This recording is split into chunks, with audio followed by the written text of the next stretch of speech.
Now turn to Section 3. Section 3. You will hear a discussion between two literature students and their lecturer. First, you have some time to look at questions 21 to 25.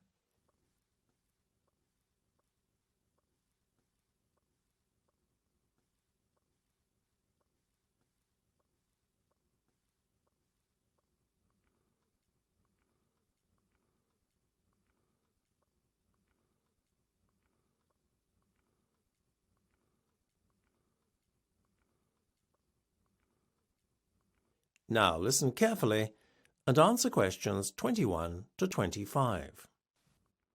That was an interesting lecture. I'm glad you thought so. Yes, it made a break from the usual lectures on literary style. Certainly made me look at some of Shakespeare's plays like Hamlet and the playwright himself in a new light. Me too. I always thought that Shakespeare believed in the supernatural, and that was the reason why so many of his plays, like Hamlet and Macbeth, featured a ghost. What you thought is a common misconception. However, when you think about it, it was unlikely that Shakespeare would have been sympathetic to a belief in ghosts. Why? Well, he was Protestant, as was his audience, and the Protestant religion did not subscribe to a belief in ghosts as spirits returning from another world. Also, Hamlet was set in Denmark, and although fictional, the play would have reflected the Protestant beliefs of the Danes too. So, the main religion in England at the time was Protestantism. Very much so. Any other religions like Catholicism were not tolerated by the religious authorities or James I, who was head of the Church of England at the time. What did the Catholics believe about ghosts? Their religion was compatible with a belief in the spirit world, as it were. Ghosts were seen as lost souls that were in purgatory, that is to say, a state between heaven and hell. So it was obvious, really, that Shakespeare incorporated ghosts into his play for other reasons, right? Absolutely. It's certainly odd to write about something you really don't believe in and then ask the audience to believe in it. So yes, there was clearly another motive. I guess when you think about it, it's quite apparent.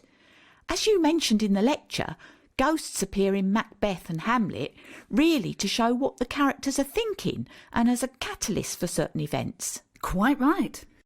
And I think it's quite plain that Shakespeare had no belief in the supernatural. The fact that the ghosts seen by Macbeth and Hamlet are only often either visible to themselves or speak only to them suggests that the ghosts are only as real as the imagination of those who see them. So, would you say that the audience was as sceptical as Shakespeare with regard to ghosts? Well, as you know, the official line would have been that they didn't believe in ghosts, as it was not in line with Protestant beliefs prevalent at the time. Nevertheless, contrary to expectations, they do seem to have been a superstitious lot. Belief in witches and astrology were common back then, but how they justified their beliefs in religious terms is quite a mystery. Before you hear the rest of the discussion, you have some time to look at questions 26 to 30.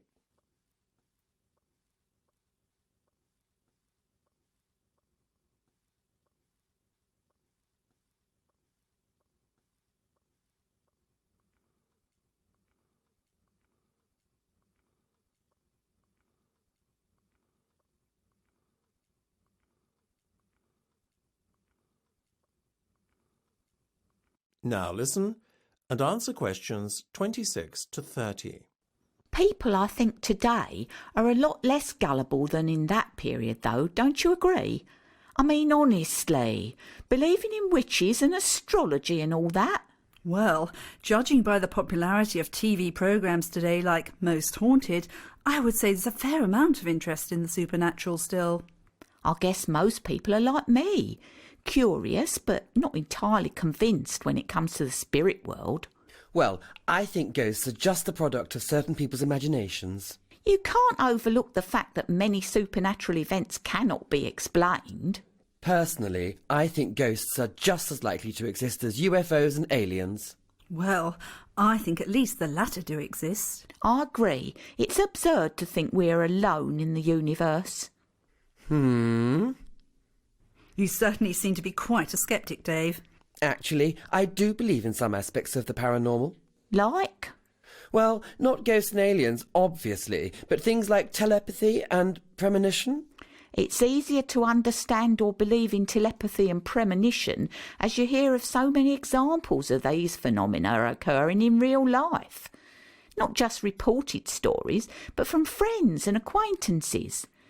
I'm inclined, though, to think premonitions are more coincidence than due to a paranormal event.